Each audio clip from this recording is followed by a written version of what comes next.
আচ্ছা, আসসালামু আলাইকুম সবাইকে। একটা জিনিস দেখানোর জন্য ভিডিও করছি যে, এই যে নাটসগুলো দেখছেন এটা বিদেশে পাওয়া যায়। এগুলোর নাম হচ্ছে পিস্তাচিও নাটস। আপনারা যদি গুগলে সার্চ করেন তাহলে দেখবেন যে পিস্তাচিও নাট পিস্তাচিও নাট, হ্যাঁ।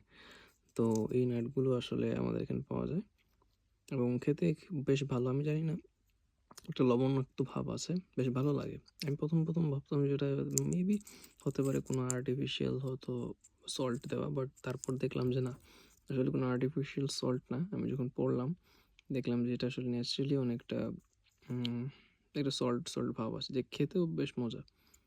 আমি যদি একটু মানে এটা দেখাই ভিতরের অংশটা, এই যে এই যে বাদাম, এবং এই অংশটাই কিন্তু খেতে হয়। এটা বের হচ্ছে না কেন? আচ্ছা, এই যে জাস্ট এই অংশটাই খেতে হয় এবং এই অংশটাই খেতে কিন্তু বেশ মজা। এই আর কি। তো হচ্ছে ভাবলাম যে একটা ভিডিও শেয়ার করা যাক আপনাদের সাথে, এই জন্য আর কি।